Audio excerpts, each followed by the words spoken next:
Gabriel Heater and his up-to-the-minute news of the world presented by Four Hands Toothpaste. Good evening, everyone. The last communique of World War II is in. Russia proclaims tomorrow as VE Day.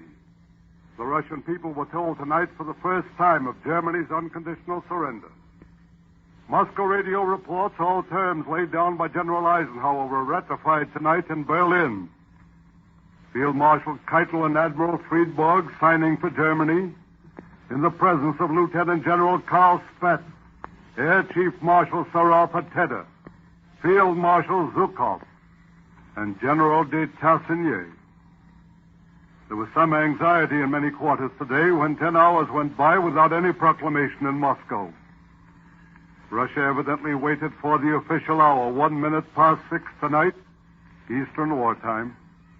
And Russia evidently waited for the ratification in Berlin, for the crowning hour of German humiliation, unconditional surrender in the capital where the war was planned. And they evidently waited for the final death rattle in Dresden and Prague, where the fighting came to an end but a few hours ago and surrender became official 1 hour ago. And now the guns are quiet everywhere in Europe, and the lights are on, and the hearts of men and women are lifted in thanksgiving as millions say tonight, "Mine eyes have seen the glory of the coming of the Lord." Peace in Europe. Peace in Europe. Hitler's war produced one photograph which belongs with those words, peace in Europe. A house in London had just been hit by a flying bomb. People were killed. Rescue work was going on. The picture shows a woman warden carrying out a child. The child crying, pressing its cheek on the woman's helmet, clasping her neck. There's fresh blood on the woman's hand. And the London newspaper which published that picture wrote these words. This picture tells us much. It tells us children were on the front line. It tells us it must never happen again. The guns are silent and the lights are on. And the people know the miracle has come to pass. Here's a forecast. My first after VE Day. Full victory over the Jap before President Truman is 62 years of age. He's 61 today. For the power now released for the grand assault on the Jap is staggering in weight beyond all human imagination. Hardly a man alive is able to compute all that crushing might. Never has any one nation ever had to face so great an avalanche in men, planes, ships, tanks, and guns, and all the weapons of war, and the wrath of an outraged people. One more year for the Jap may prove to be a long time. Am I over-optimistic? Only 16 weeks ago, the Nazi had 7 or 8 million men, well-fed, well-armed, and well-entrenched. Von Rundstedt counterattacked in Belgium. And you and I heard people say we've lost a year in supplies, a year of war. That was 16 weeks ago, and unconditional surrender was ratified tonight in Berlin. There will be dramatic surprise in Japan as well. And reunion here at home before many people believe possible now. Here's a headline for which I've been campaigning, I and others. No more Nazi prisoners are to be brought here except any who are now en route. Good. Use every possible inch of shipping space to furlough or discharge every man we can spare. Here's an item for the Jap. Hitler's contribution to the defeat of Japan. 300 U-boats, all said to be in good shape. Nazi U-boats. Said to be equipped with the latest device for long journeys. They're being turned over tonight to the Allies in good shape. Here's an echo of a long, long nightmare. Benito Mussolini's widow is a prisoner in Allied hands tonight. Well, the brownout is lifted here at home. The lights show in the Capitol building, on the dome. And Mr. Vinson may have news tomorrow on the curfew, on the ban on horse racing, on gas and other matters. Meanwhile, Hitler's nose is rubbed good and hard in the mud of humiliation. Germany bans all Heil Hitler greetings, all Nazi salutes. And the number of German prisoners in American-British hands runs into so many millions, it may be more than the combined total of all American and British troops on all European battlefronts. If any army has ever suffered greater humiliation, I am unable to recall it. Peace in Europe. There'll be hundreds of headlines now, all rich in human interest. Things have come to pass which few living men thought probable. General de Gaulle with a price on his head. Shoot this man on sight, said the French quislings. Shoot this man on sight, said the Nazis. One man standing alone, calling to his countrymen to realize France had only lost the battle. Who would have said on that dark day when Hitler danced at Compiègne that de Gaulle would stand today in Notre Dame offering thanksgiving for the victory? That this one man standing alone would be the leader of his people in the great hour of victory. And the men who put a price on his head, fugitives, all prisoners. Yes, headlines rich in human interest. You remember these words? 60,000 planes, 45,000 tanks, 8 million tons of shipping in a year, in our first year of war. Here are the results. 1942, 47,000 planes. 43, 85,000 planes. 44, 96,000 planes. In ships and tanks and guns, a free people made good its goal, fulfilled its promise to become the arsenal of democracy. A day may come when some men will say we need a strong man in America, as some men thought we did a few years ago.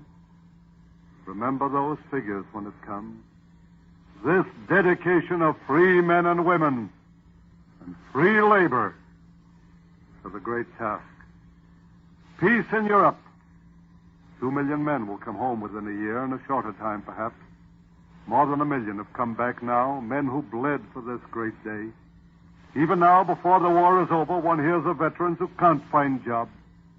Even now, one hears of employers who say this man may prove to be a liability in time. I had better drop him now. We gave our pledge. All that we are, we said, all that we can ever hope to be for these men. It was a pledge sanctified with the youth and flower of a great people. It was a pledge we gave in the darkest hour our people have ever known. Let us honor it, and thereby honor ourselves and prove we were worthy of it. In that same pledge we gave, we said there will be no discrimination because of race, creed, or color. We said we fight for this, we fight to prove we can live without prejudice and discrimination. Every man who fails to honor that pledge is fighting Hitler's war, even now. News generally travels by wireless, printing press, and radio, and it moves lightning fast, and its impact is powerful and violent. But an older medium carried today's news. There was no impact of violence. It was a church bell, and the news it brought reached into human hearts. I've heard people say we've always had war and we shall always have more war, and there just isn't anything we can do about it. And today one saw the long lines of men and women filing into houses of worship for prayer and thanksgiving. And one realized again, nothing will ever lift human hearts as high as a bell tolling its message in one word, peace.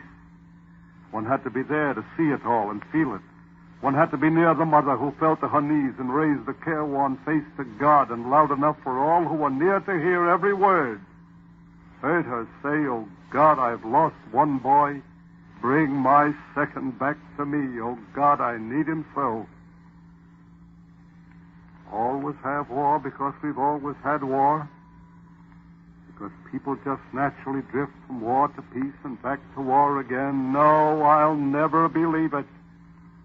Yes, say the people have never found a way to conquer war. Say the people blunder into war.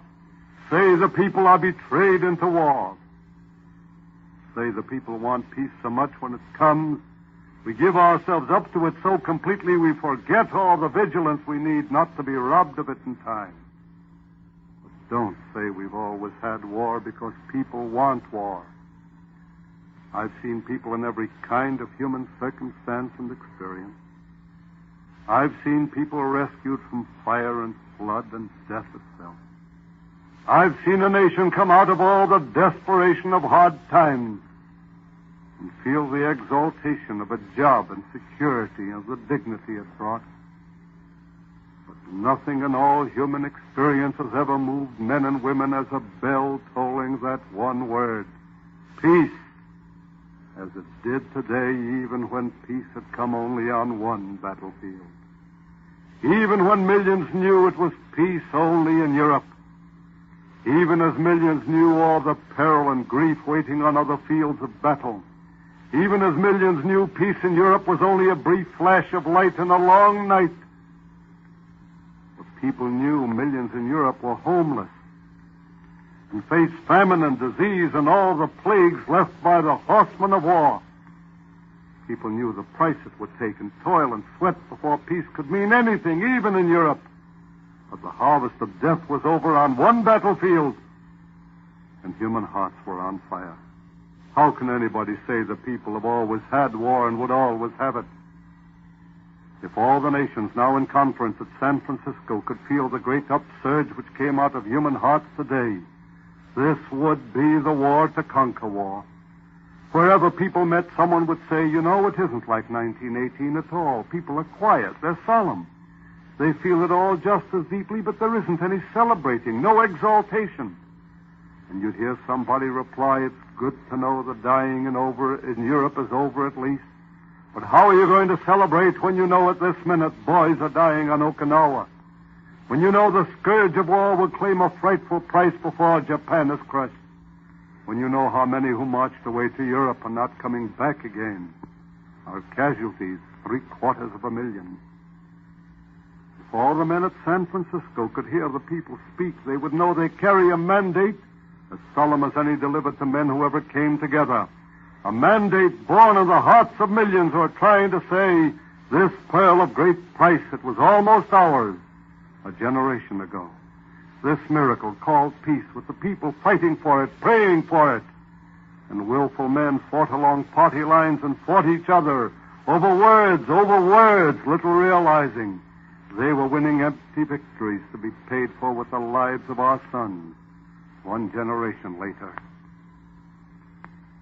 In a tiny church in England, a man and his wife waited all night for the dawn's day.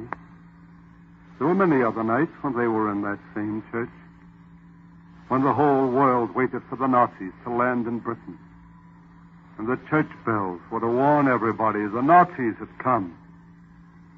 Night after night, this man and his wife came prepared to sound their alarm.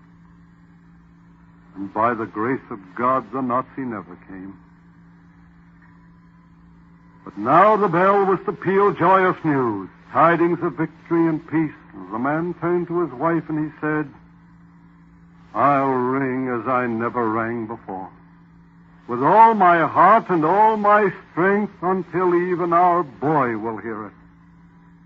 Their boy would hear it in the cemetery hilltop, which was now his home. Here where his youth and dreams and his love were all sacrificed. I'll ring, said his father, as I never rang before. You and I, we'll fight for the peace as we've never fought before, until every man whose responsibility it is will know this is our mandate. This is keeping faith with those who kept faith with us. Good night. Thank you, Gabriel Heater. Gabriel Heater with up-to-the-minute news of the world was presented this evening by Four Hands Toothpaste, and he is heard Monday through Friday evenings at this same time. and Sunday evenings over most of these stations 15 minutes earlier. This is the Mutual Broadcasting System.